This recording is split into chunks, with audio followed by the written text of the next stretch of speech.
Claro que sí, pero si gustas podemos darles unos minutitos. Creo que todavía estamos unas 5 personas, 4.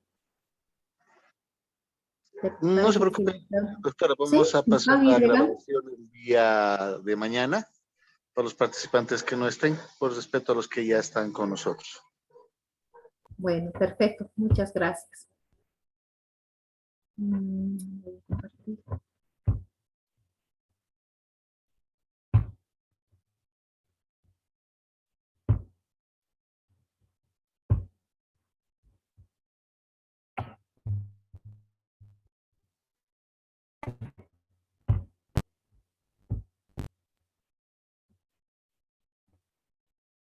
Muy buenas noches. Bueno, vamos a continuar con el curso. En esta oportunidad nos toca ver lo que es el diagnóstico laboratorial toxicológico de las adicciones. ¿Me escuchan, no? Sí, Sí, doc. doctora. ¿Están viendo mi pantalla? Sí, se ve claro. Perfecto. Muchas gracias. Bien. El término drogas de abuso hace referencia a un grupo de sustancias o familia de sustancias que se utilizan al margen de las indicaciones o dosis reconocidas, también conocidas directamente ilegales, ¿no? Y cuyo consumo conlleva a cuadros clínicos, físicos y conductuales caracterizados por tolerancia y dependencia. El uso y el abuso de estas sustancias es el resultado de complejas interacciones genéticas y ambientales. El diagnóstico de consumo e intoxicación y el seguimiento del tratamiento correspondiente pueden hacerse a través de la determinación analítica y del laboratorio de estas sustancias o también de la determinación de los metabolitos en muestras biológicas.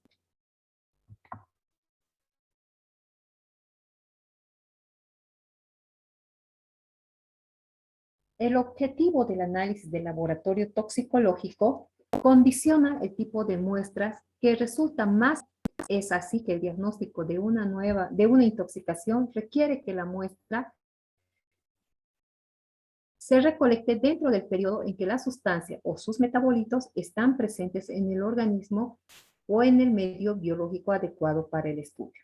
Entonces decimos, ¿qué es el examen toxicológico? Se refiere a esas pruebas que determinan el tipo y la cantidad aproximada de drogas legales o ilegales que están presentes en el organismo de la persona que está consumiendo.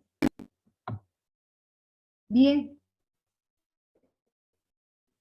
Las muestras que se usan para el diagnóstico laboratorial, ya desde hace varias décadas, las muestras ideales son tanto la sangre como la orina, ¿sí? Que a lo largo del tiempo son las más utilizadas para el análisis toxicológico. Se han ido incorporando otro tipo de muestras, ya dentro de los cuales están fluidos también, ¿no? Y como vamos a ir viendo, por ejemplo, en esta diapositiva, les decía que las muestras más utilizadas son la sangre, que puede ser en su totalidad, plasma o suero.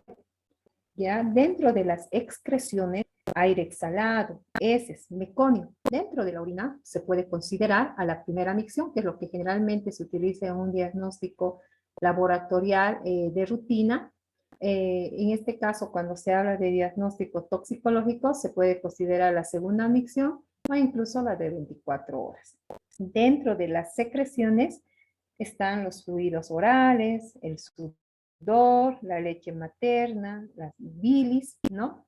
Están también dentro de los fluidos biológicos como el líquido amniótico, el líquido acítico, pleural, el líquido cefalorraquídeo y el líquido seminal. Existen otro tipo de muestras, como les decía justamente, pelo, humor vítreo, uñas, tejido. Tenemos también al contenido gástrico, ¿no? Que son muestras que se pueden utilizar para el diagnóstico del hallazgo de sustancias tóxicas. Bien, es necesario que podamos ver que existen diferentes procedimientos que se realizan en los laboratorios para la identificación de estas sustancias. Estos procedimientos analíticos en toxicología son diversos. ¿Sí? Las técnicas analíticas utilizadas en toxicología clínica, como les decía, son diversas, pero también son muy amplias las sustancias que se deben detectar. Estas técnicas van desde las más simples pruebas cualitativas para el diagnóstico rápido hasta estas técnicas más sofisticadas, ¿sí? Las pruebas, por así decirlo, más conocidas o de mayor uso son las siguientes. Estamos hablando de métodos cromatográficos, de métodos de inmunocromatografía, están los métodos enzimo-inmunoanálisis y la espectrometría de masa.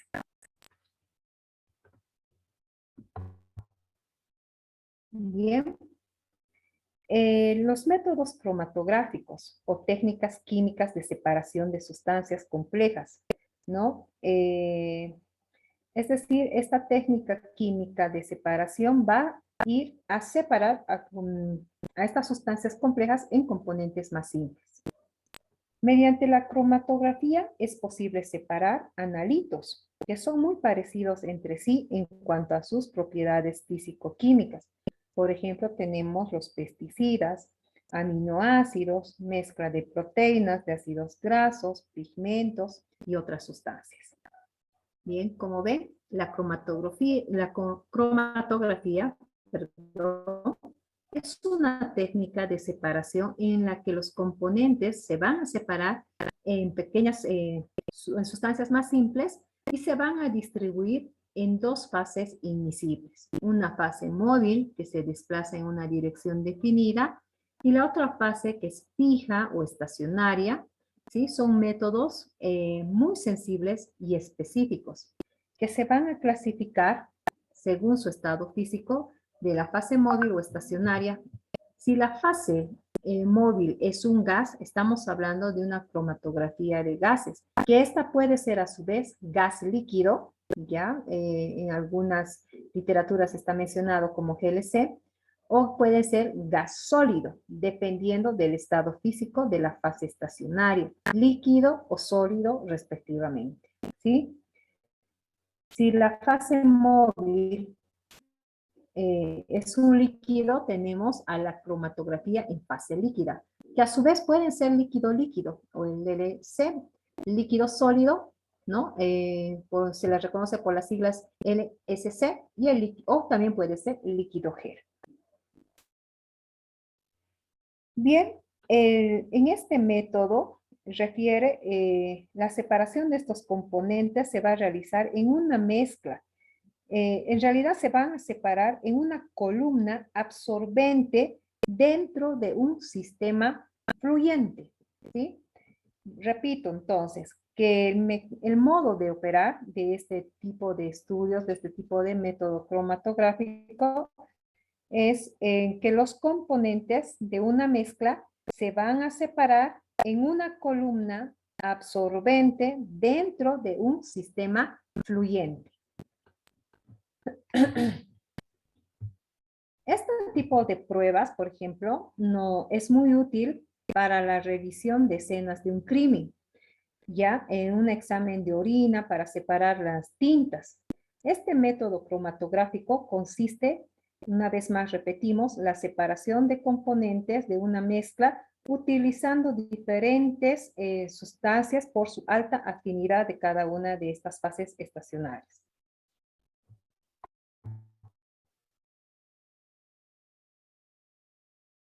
La cromatografía, ¿sí? Es un método muy utilizado en las diferentes ramas de la ciencia. Nos sirve para separar, identificar y determinar componentes químicos complejas. Es necesario mencionarles que no hay otro método de separación tan potente y de gran aplicación. En general, el equipamiento para este tipo de métodos ya es muy caro, es altamente caro, al igual que sus reactivos. Por eso es que el uso de este método en un laboratorio de diagnóstico de rutina no se cuenta con este tipo de equipamientos, ¿sí? Es muy importante entonces hacer este tipo de menciones. Bien, tenemos otro tipo de método, como es el inmunocromatografía. Esta prueba también se llama ICROMA. Es una técnica inmunológica que permite visualizar la reacción antígeno-anticuerpo. ¿Ya? Es una moderna, cuyas principales ventajas son la simplicidad y la rapidez de la prueba.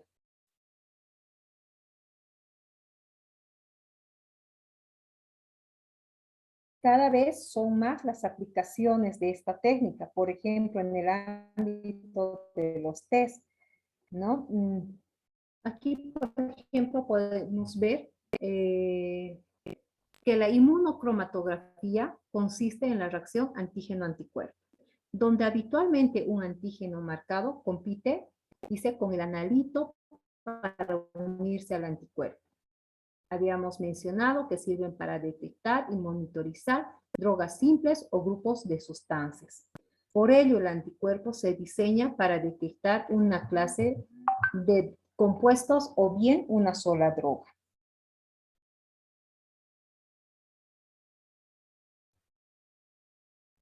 Este tipo de sus aplicaciones están presentes en las pruebas de rutina en los laboratorios de diagnóstico.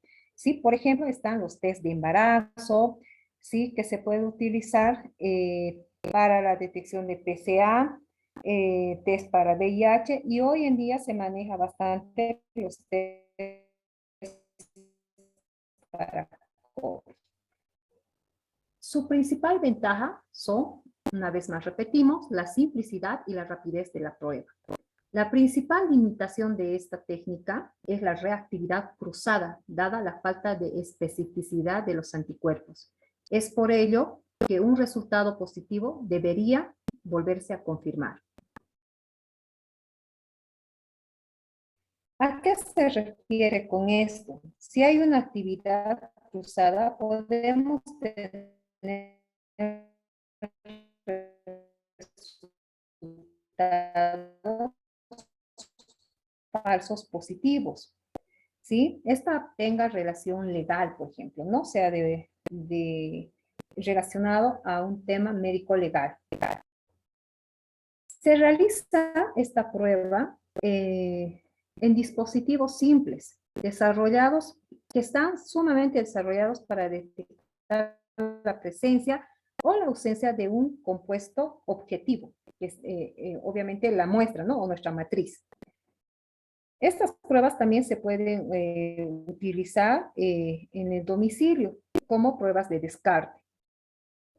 La forma en que se presenta es en forma de tira, ¿sí? En la cual se puede poner la muestra que fluye a lo largo de un sustrato sólido por medio de una reacción capilar, para posteriormente y en un tiempo que se detalla en la leyenda del test o del proveedor que nos hace llegar este tipo de instrumento, ya está detallado dentro de qué tiempo se debe realizar la lectura. Como ustedes pueden ver, les decía que se presenta en forma de tira, o también existe la forma de cassette, ¿no? Para el diagnóstico o la identificación de drogas de abuso que pueden ser de uno o varios.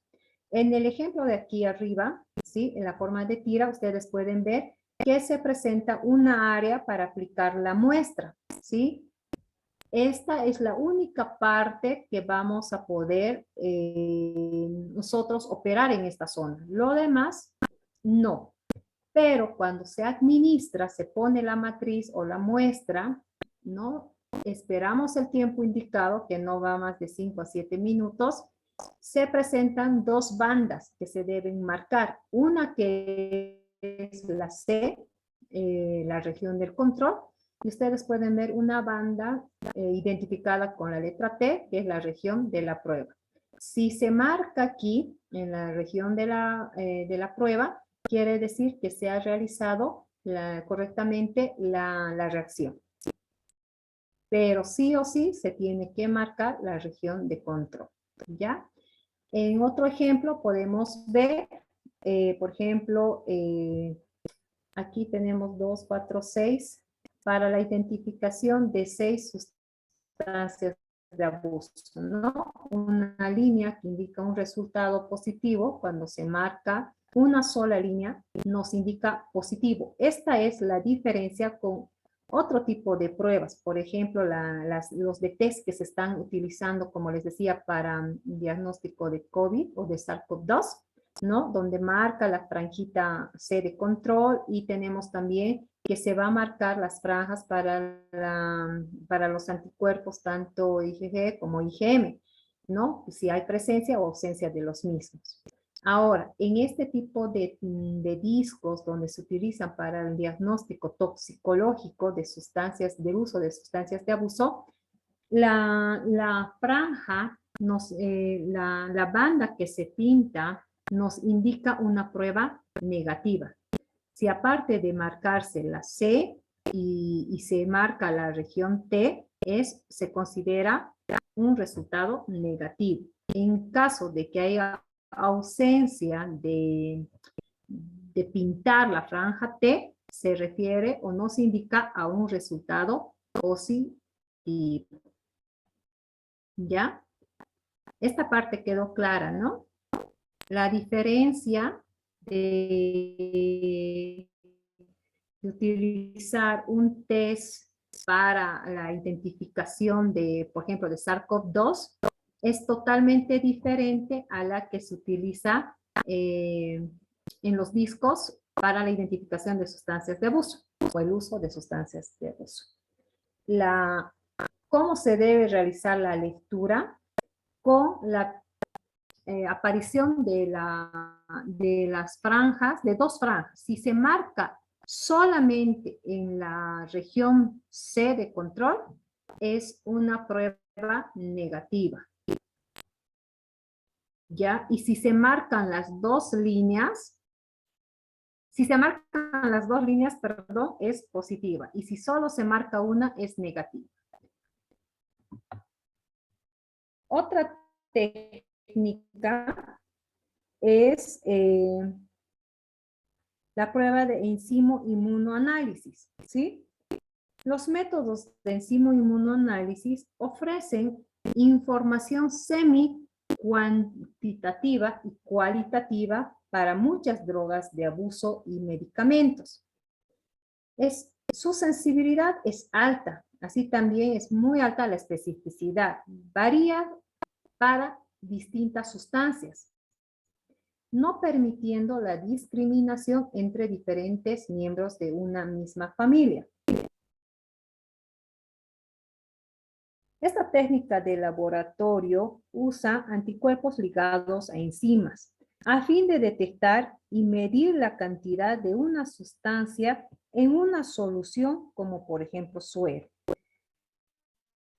La prueba se hace usando una superficie sólida a la que los anticuerpos y otras moléculas se adhieren. Dentro de estas pruebas de enzimo inmunoanálisis está el ensayo por inmunoabsorción ligado a enzimas, que lo conocemos como ELISA. Quimioluminiscencia, que lo conocemos como el CLIA. La radioinmunoensayo, el RIA. Inmunoensayo multiplicado por enzimas, el EMI. O la fluoroinmunoanálisis, perdón, con el FPIA, ¿no? Bien, entonces vamos a conocer un poquito a qué se refiere el ELISA.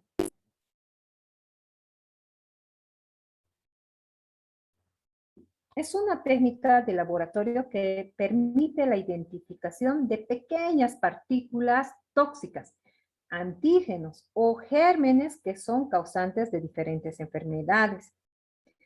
Esta prueba de ensayo inmunoabsorbente ligado a enzimas, conocido como ELISA, ¿sí? Es una técnica inmunoenzimática que va a permitir detectar esa unión, esa reacción antígeno-anticuerpo gracias a la producción de calor.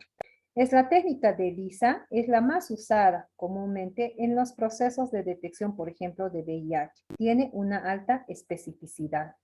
Dentro del laboratorio de diagnóstico habitual, estas técnicas sí se usan, sí son, tanto los equipamientos como los reactivos no son tan caros como en los otros métodos que hemos podido ver, ¿sí? Tenemos también a la quimioluminiscencia, que es el CLIA. Se entiende por quimioluminiscencia a ese fenómeno que algunas reacciones químicas se producen con liberación de energía. Pero en esta oportunidad no solamente esta energía que se emite está en forma de calor o de energía química, sino también en forma de luz. Los ensayos por CLIA parten del mismo fundamento técnico que los ensayos por ELISA, con la diferencia que en el CLIA la enzima que acopla al anticuerpo va a catalizar una reacción quimioluminiscente con la emisión de fotones quienes nos permiten medir la luz. Esa es la diferencia entre estas dos pruebas, ¿no? Ya hemos visto ELISA, hemos visto CLIA. Ahora vamos a ver el RIA. Detecta y cuantifica sustancias que se encuentran en cantidades muy pequeñas y mezcladas con muchas otras sustancias. Es una técnica muy sensible y muy específica. Usa anticuerpos ya de gran afinidad y se pueden detectar hasta picogramos de antígenos. En cambio, el EMI, ¿sí? El inmunoensayo multiplicado por enzimas, por fármacos del tipo anticonvulsivantes. Finalmente vamos a ver lo que es el fluoroinmunoanálisis, ya que no es más que el conjunto de técnicas no es más que un conjunto de técnicas diagnósticas que recurren al uso de sustancias fluorescentes o fluorocromos que van a permitir detectar la presencia de antígenos o de anticuerpos presentes en las células o en los tejidos. Se recurre a esta técnica sobre todo para el diagnóstico de enfermedades autoinmunes. Está claro, ¿no? ¿Me están escuchando? Veo aquí que me sale que mi señal no está buena. ¿Está claro hasta aquí?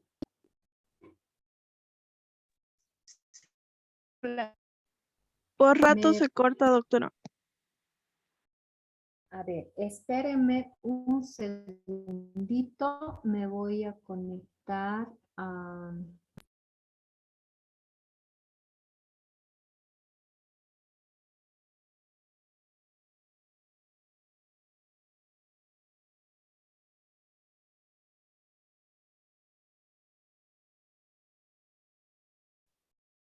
A ver, ahora me dicen, por favor, he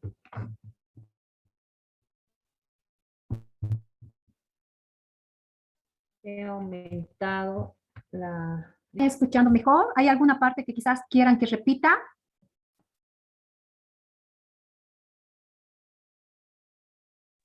Buenas noches, doctora. El cuarto método quisiera que vuelva a explicar, por favor.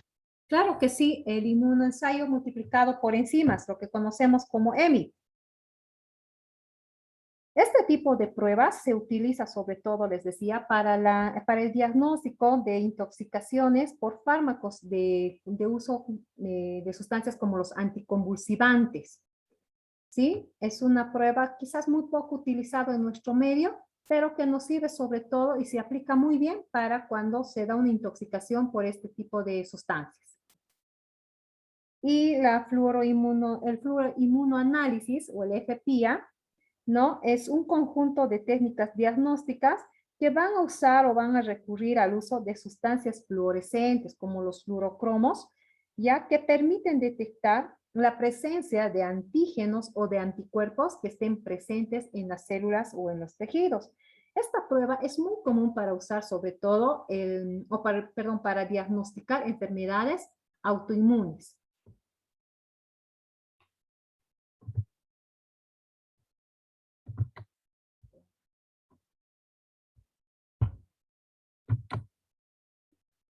Finalmente, bueno, les decía hace rato que teníamos los métodos cromatográficos, los métodos de inmunocromatografía, los enzimo-inmunoanálisis y finalmente los de espectrometría de masa. Entonces nos está faltando de espectrometría de masa, ¿sí? Este método, mediante esta técnica, una cámara ioniza y vaporiza la muestra. Un analizador de masas acelera y separa los iones según masa y carga, lo cual es medido por un detector de iones, realizando así un análisis espectral. Esta técnica ya posee una alta sensibilidad de detección y precisión, así como una gran exactitud en datos cuantitativos de matrices complejas. Matrices complejas nos referimos a las sustancias, ¿no?, que queremos investigar, siendo de referencia para la confirmación de drogas de abuso. También se usa para cribados y acopla a métodos cromatográficos. Bien, en la espectrofotometría de masas, hemos dicho que es una técnica de análisis que permite determinar, ¿sí?, la distribución de las moléculas de una sustancia, pero en función a su masa, basada en la obtención de iones a partir de moléculas orgánicas en fase gaseosa. Esta parte lo van a ver quizás un poco más profundo cuando estén hablando de química toxicológica, ¿ya? Una vez que se obtienen los iones, se separan de acuerdo a su masa y su carga. Y finalmente se detectan por medio de un dispositivo adecuado. O sea, este es el resumen de lo que se los he puesto aquí en la diapositiva, ¿no? Este tipo de espectrofotometría de masas no es aplicable, por si acaso, en los laboratorios de rutina. Es más, a nivel Bolivia, solo algunos departamentos cuentan con este tipo de material, por ejemplo, de equipo, ¿sí? Está en los laboratorios especializados, pero así solamente en esos laboratorios de tipo toxicológico. Son equipos altamente caros. Se estima más o menos que el costo del equipo esté aproximadamente, o si no es un poco más, del $500,000 de bolivianos. ¿Sí? Entonces, al ser un método, tiene una gran exactitud para la cuantificación de la matriz. Es realmente una prueba muy exacta, es una técnica ideal de diagnóstico toxicológico. ¿Por qué? Porque posee una alta sensibilidad de detección, de precisión, es decir, nos va a poder decir qué sustancia está presente y cuánto es la cantidad que está presente en el organismo. Es un método ideal, como les digo, para la identificación exacta de la matriz a investigar o de la sustancia de abuso, ¿no? La espectrofotometría de masa. Tiene múltiples aplicaciones, tanto en la síntesis orgánica y organometálica, como en la inorgánica, en la química ambiental, en la elaboración de productos naturales, en la farmacéutica. Se aplica en el análisis cuantitativo de soluciones desconocidas en un laboratorio de investigación, por ejemplo, de estandarización de colores de diversos materiales como plásticos o pinturas. ¿Sí? En la detección de niveles de contaminación de aire y agua se utiliza la espectrofotometría de masas. En la determinación de impurezas, tanto en alimentos y en los reactivos, pero sobre todo en las drogas de abuso. pero también se puede usar para cribados ampliados y acopla a métodos cromatográficos. Repito, este tipo de material, este tipo de reactivos no son tan caros que no hacen propicio, digamos, en los laboratorios de diagnóstico habitual, ¿no? Bien, lo que sí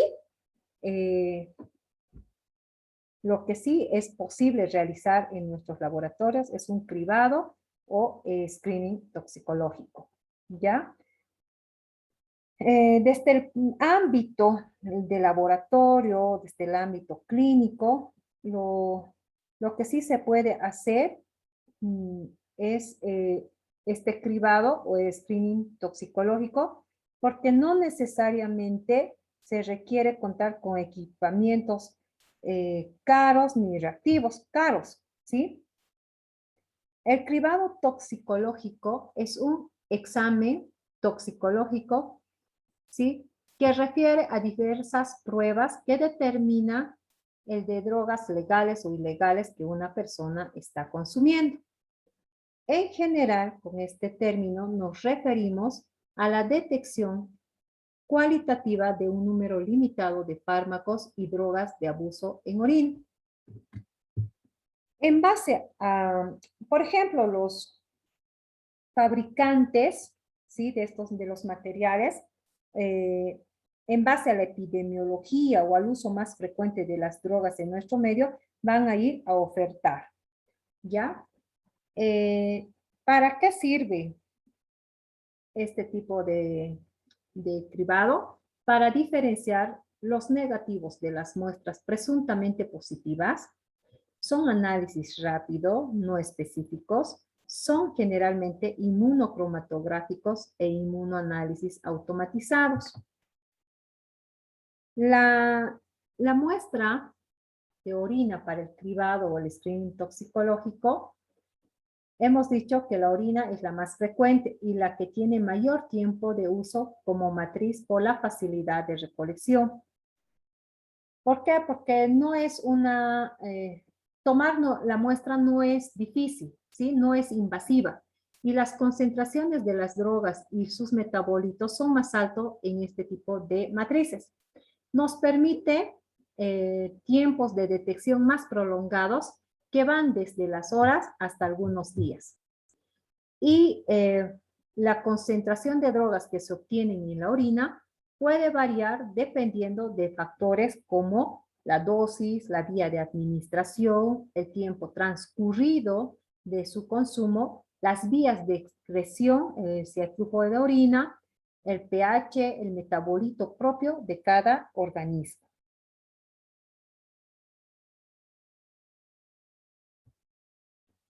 ¿Cómo se realiza este tipo de pruebas?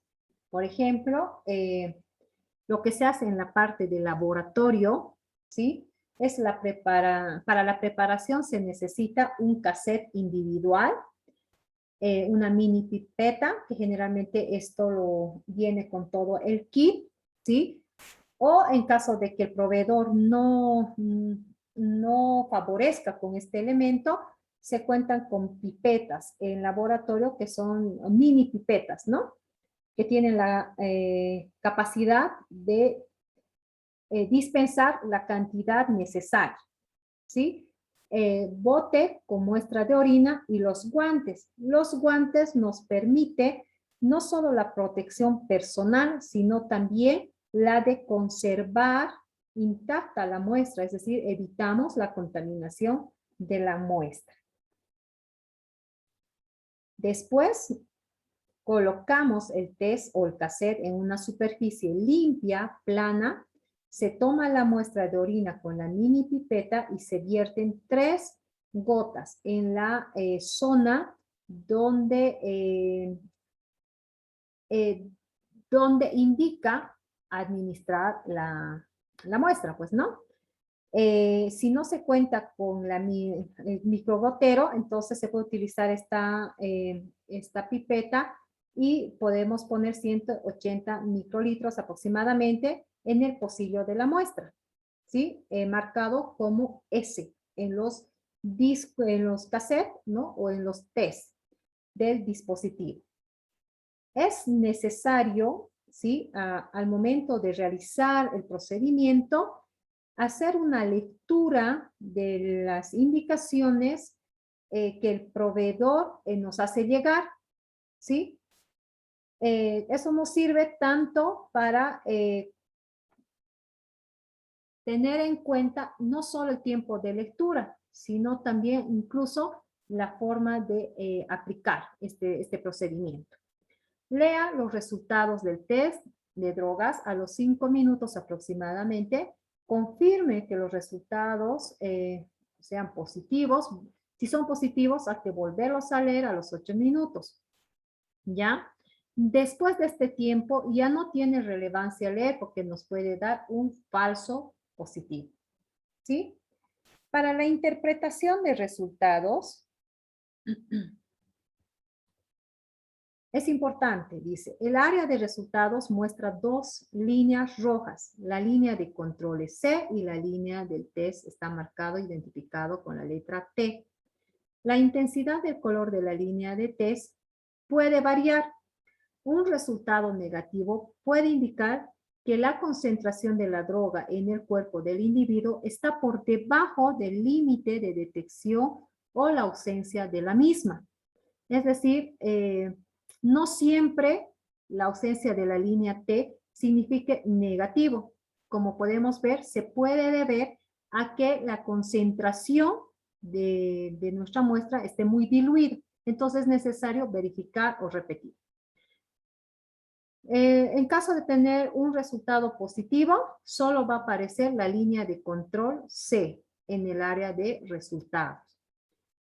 Cuando vemos esta imagen, como ustedes pueden ver, sin la aparición de ninguna franja, o peor aún, si en la letra C no ha pintado, la prueba no es válida, ¿sí? Y debemos consultar de inmediato con el proveedor para ver si se debe a un lote fallido, ¿sí? O que el mismo kit tenga una fecha de vencimiento ya pues pasada, ¿no? Entonces, en este caso es necesario repetir. Para la interpretación de resultados, en primer lugar, ha de informarse sobre qué sustancias se han analizado y mediante qué tipo de técnicas. Debe conocer las limitaciones de estas y valorar las posibilidades de que se trate de un falso positivo o negativo. Para ello, es muy importante que recoja en la anamnesis las medicaciones incluidas, las que se obtienen sin receta médica y los productos de herboristería que pudiera estar tomando el paciente. Es decir, cuando nosotros vamos a recoger o aceptar una muestra de orina para el diagnóstico toxicológico en el laboratorio, es necesario hacer consultas, es decir, una anamnesis completa donde nos permita obtener información de qué sustancias pueda estar consumiendo. Pueden ser medicamentos, puedes haber tomado un mate de coca, alguna otra hierba que consuma de forma habitual, por ejemplo, ¿no? Es necesario tomar en cuenta este tipo de información. Y por eso decimos que la comunicación entre el clínico y el facultativo del laboratorio resulta en muchos casos indispensable.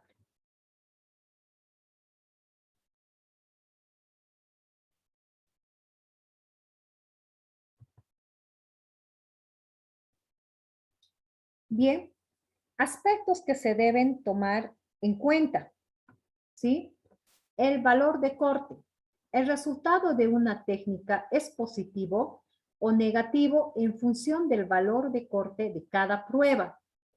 Este es un compromiso entre sensibilidad y especificidad y por lo general lo indica el fabricante. Sensibilidad, es decir, cuánto reacciona el test, a qué cantidad va a reaccionar, ¿sí? Repito, se refiere a sensible a cuánto va a reaccionar el test y a qué cantidad ya puede reaccionar. Y la especificidad nos habla de qué drogas de abuso son las que diagnostica por lo general, lo indica el fabricante. Sí,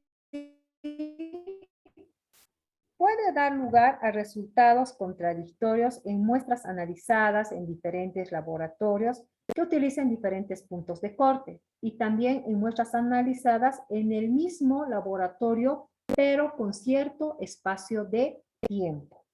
Es decir, que van a haber pruebas que no siempre van a coincidir entre dos o más laboratorios, porque tienen tipos de corte diferente. Por eso es necesario que cada laboratorio o fabricante tenga su propio valor de corte, ¿no? O tipo de corte.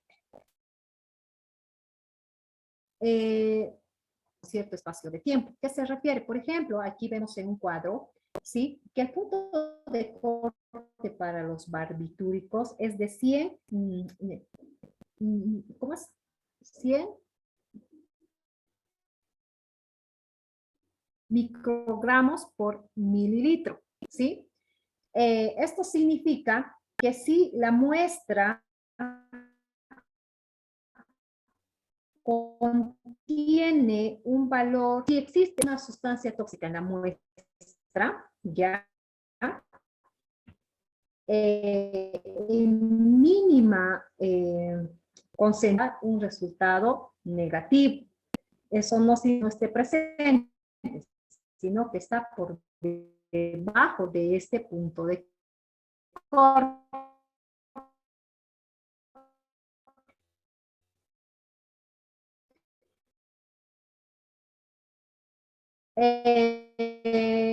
Así también es posible detectar. Ahora bien, las benzodiazepinas 100, la cocaína 50, la morfina, los opiáceos tienen un valor, un punto de corte 40, las anfetaminas de 50, el screen para las cannabinoides es de 12, el screen para las metanfetaminas 50, y tenemos que el screen para los antidepresivos tricíclicos es de 300.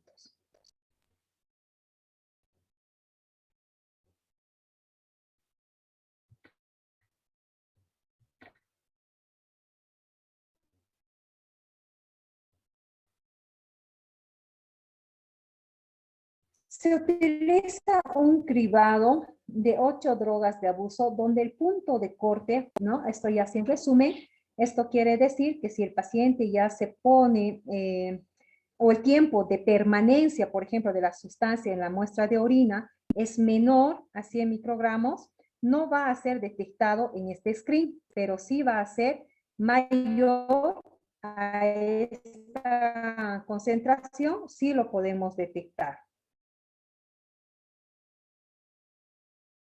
Las técnicas que tienen un punto inferior a sensibilidad, pero cuanto mayor es la sensibilidad, menor es la especificidad. Y esto viene a ser como un límite, por ejemplo, ¿no? Una limitante. ¿Por qué? Porque pueden dar resultados alterados.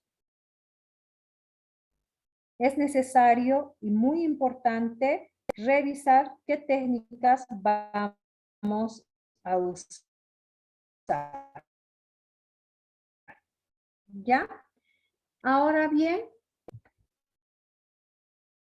el tiempo de detección durante el cual una sustancia depende de diversos factores como la variabilidad interpersonal, etcétera, que se trate de un consumo ocasional o habitual y el tiempo de evolución desde el último consumo. Muestra el tiempo de detección de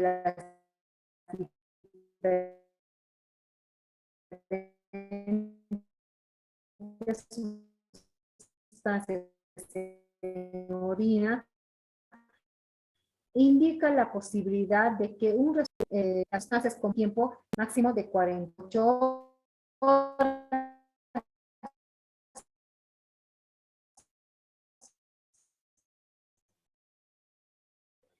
Los barbitúricos, por ejemplo, como decíamos, dependen de ciertas propiedades farmacocinéticas ejemplo, para el pentobarbital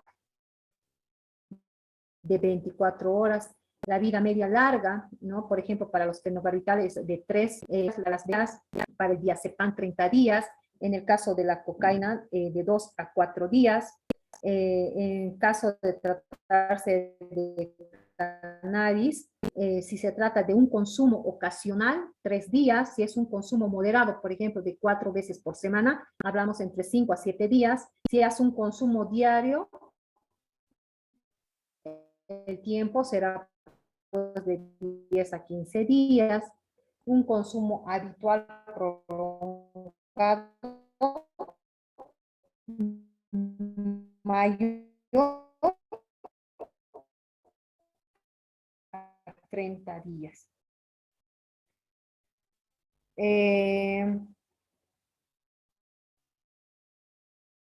8 horas y para la metadona hasta 3 días, ¿no? Como hemos visto, por ejemplo, estas sustancias, una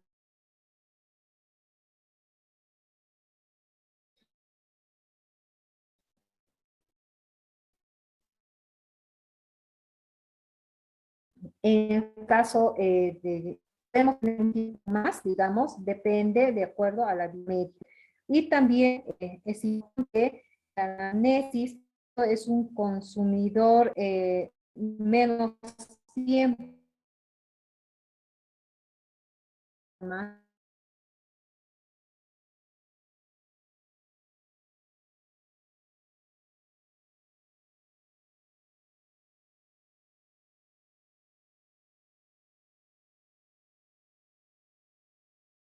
Hola,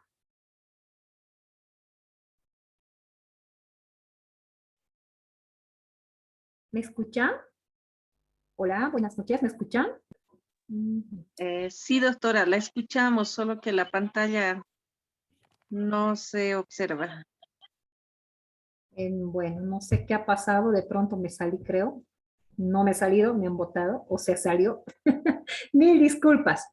Bueno, pero ¿me lograron entender o escuchar el tiempo de detección?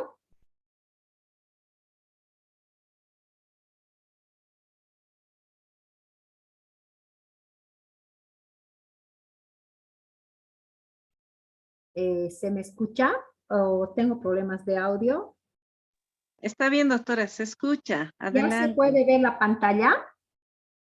Sí, Perfecto, muchas gracias. Pensé que estaba hablando solita. Bien, otro punto que tenemos que tomar en cuenta son los falsos positivos.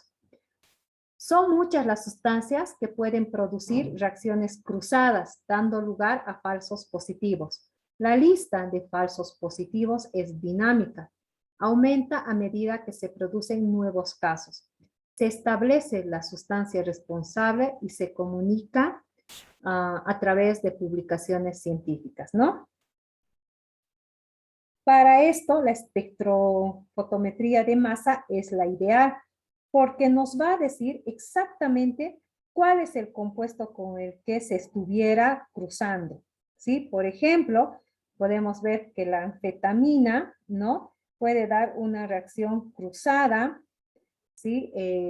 Si la persona está consumiendo pseudoefedrina o alguna medicación anticongestiva, ¿sí?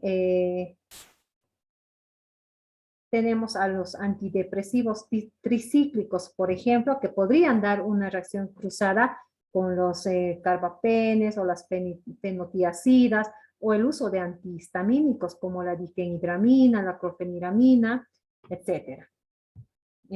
Tenemos a los barbitúricos que podrían dar reacciones cruzadas con el uso de algunos AINES como el ibuprofeno o el naproxeno, o en su caso incluso con la fenitoína. Las benzodiazepinas, que puede ser alteradas o producir falsos positivos cuando se consumen como sustancias como la sertralina, por ejemplo. En el caso del cannabis, ¿no? Igual puede verse afectado por el uso de ibuprofenos, naproxenos, la cocaína por el uso de anestésicos, así también tenemos los opiáceos que sí se puede ver alterado, puede producir falsos positivos por el uso del dextrometorfano, o rifampicina, fluoroquinolonas o el verapamil. ¿Sí? Por esto es importante que se use técnicas que tengan buena especificidad, pero que también tengan buena sensibilidad. Y en esto hemos dicho que la única prueba altamente sensible y específica son la espectrofotometría de masa. Utilizando otro tipo de métodos, podemos correr el riesgo de producir falsos positivos, ¿no? Sobre todo si paralelamente se estarían utilizando este tipo de sustancias que se les ha mencionado. Ahora bien, los falsos negativos. ¿Sí? Conocer qué sustancias puede detectar realmente cada técnica ayuda a interpretar correctamente un resultado negativo. Así se debe tener presente que en el caso de las benzodiazepinas, el estándar utilizado para la calibración del test, por lo general que es el oxazepam, condiciona los resultados de los diferentes fármacos de este grupo. ¿Sí? Por ello, la ingesta de algunos de ellos como alprazolam, el flunitrazepam, lorazepam, triazolam, clonazepam, midazolam, pueden dar lugar a falsos negativos. Del mismo modo, el test de detección de opiáceos analiza la presencia de morfina, ya sea como metabolito de la heroína o de la codeína. Los opiáceos sintéticos y la mayoría de los semisintéticos no se metaboliza en morfina y por lo tanto no se detecta. El caso del fentanilo, la meperidina, el tramadol, el propoxifeno, la oxicodona, la metadona. Finalmente, el test de detección de anfetaminas tiene una sensibilidad baja para detectar el MDMA. Aquí también se habla de otras técnicas en las que se emplean equipos y otros estándares, ¿no?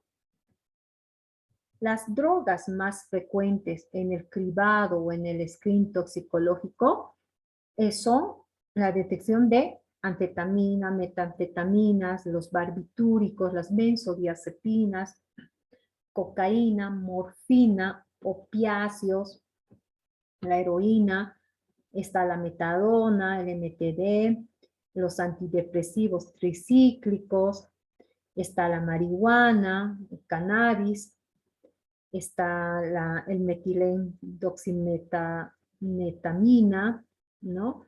Es más conocido por sus siglas de MDMA o éxtasis. Son los que más se encuentran en un screen toxicológico. Pregunta de examen. ¿Cuáles son las drogas más frecuentes? Que me mencionen unas 5. Perfecto.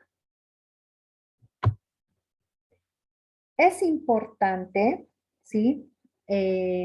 Mencionar que no hay un cribado o un screen toxicológico estándar. El bioquímico debe conocer qué sustancias puede detectar su laboratorio y mediante qué técnicas.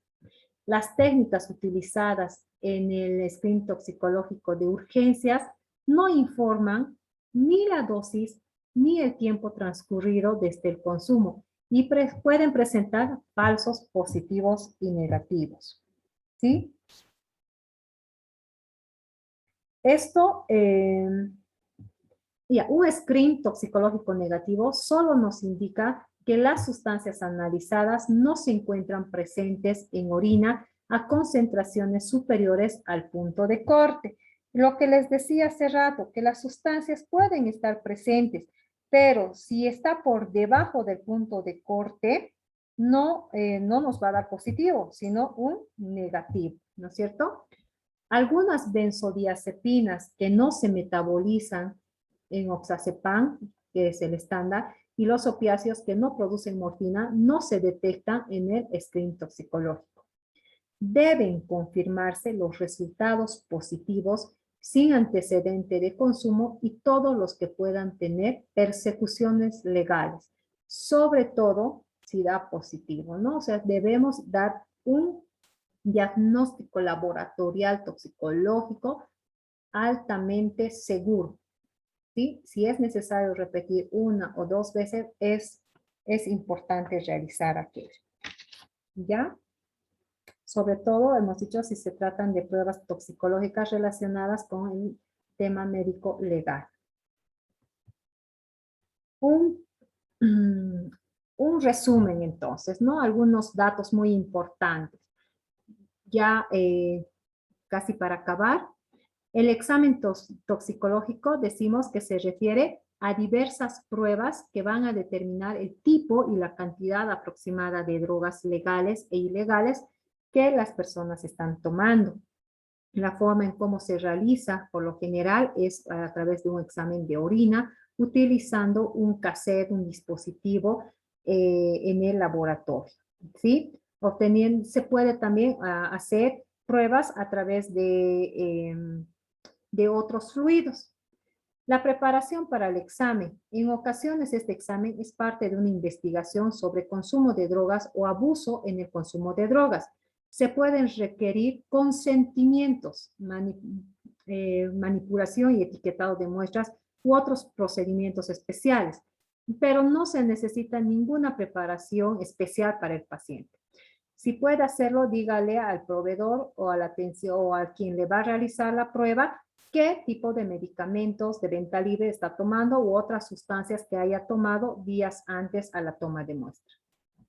¿Ya? ¿Qué siente un paciente cuando se le hace una prueba toxicológica? Cuando se inserta la aguja para extraer la sangre, algunas personas sienten un dolor moderado, mientras que otras solo un pinchazón, una sensación de picadura. Posteriormente puede haber algo de sensación pulsátil, pero que no es frecuente. Habíamos dicho que el examen de orina implica únicamente la micción normal y no produce ninguna molestia. Este examen con frecuencia se utiliza en situaciones médicas de emergencia. Puede emplearse también para evaluar posibles sobredosis o intoxicaciones accidentales o intencionales.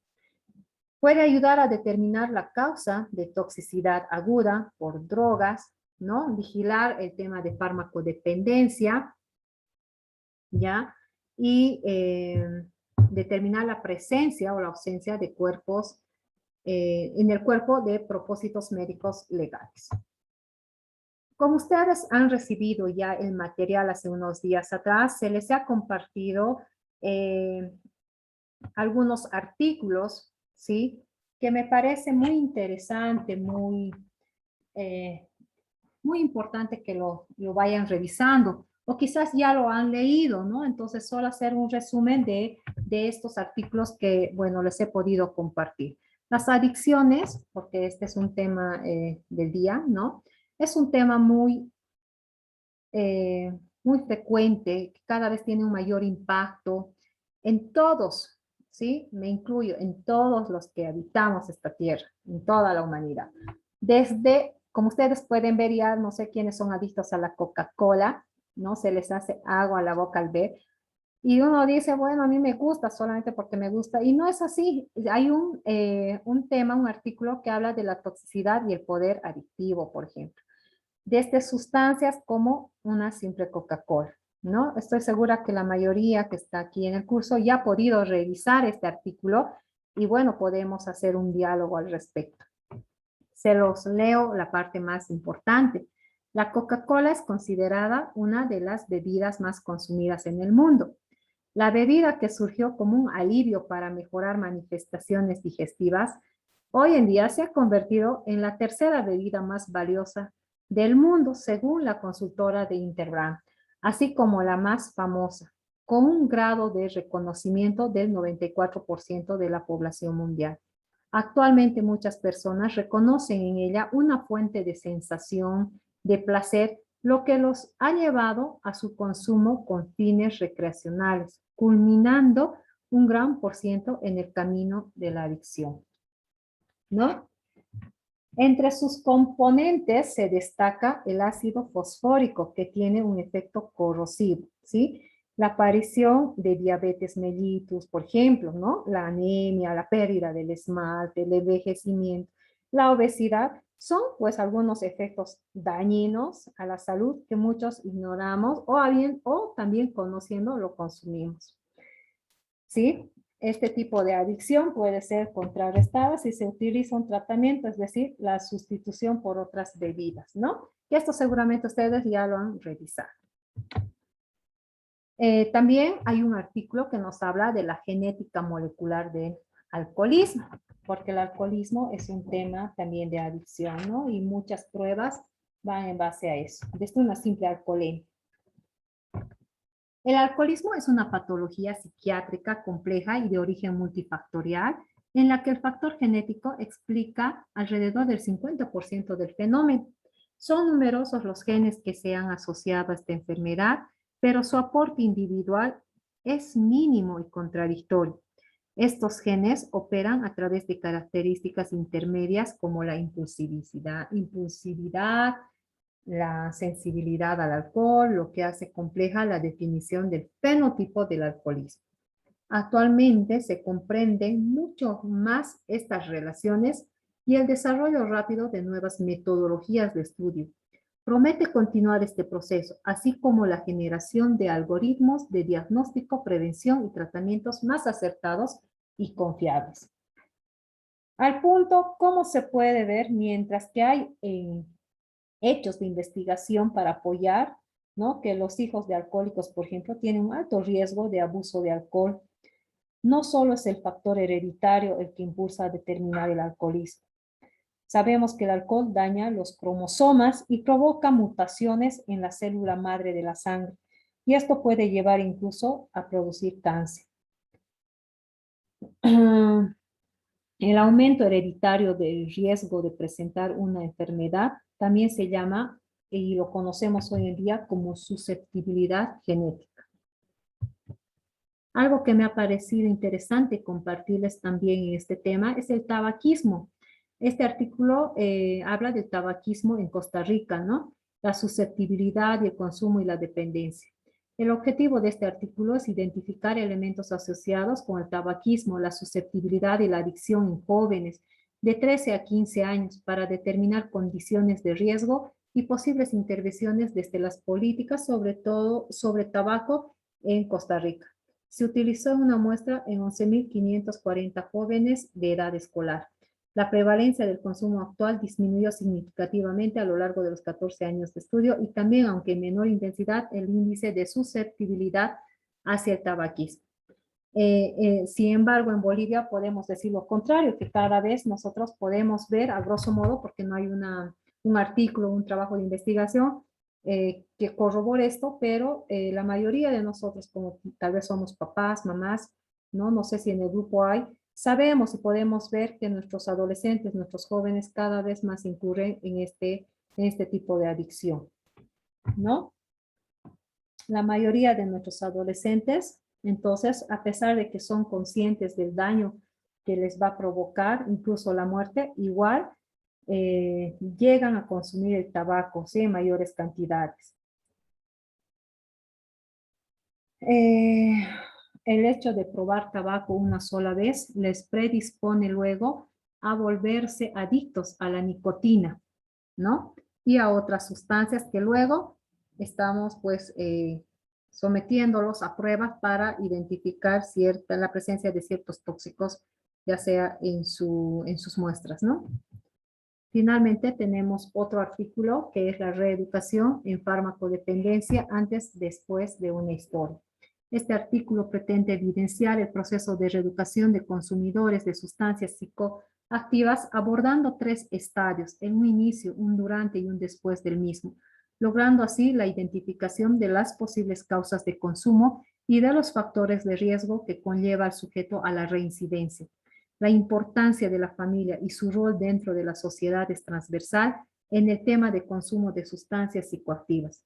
Es de gran relevancia que el sujeto consumidor acepte y reconozca su adicción, ¿no?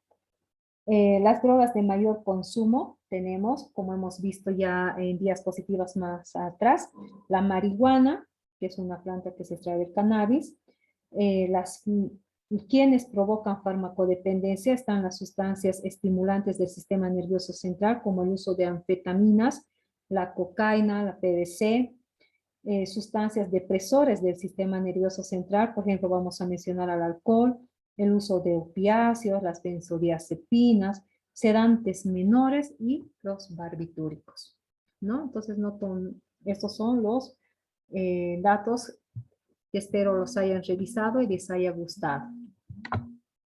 Muchísimas gracias. No sé si hay algún comentario al respecto o alguna pregunta.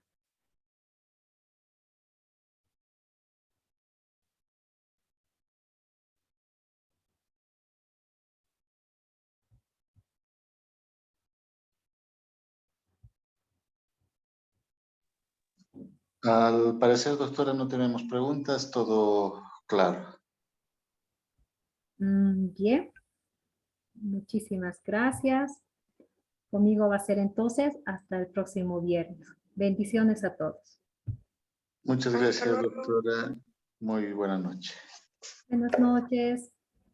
Buenas noches.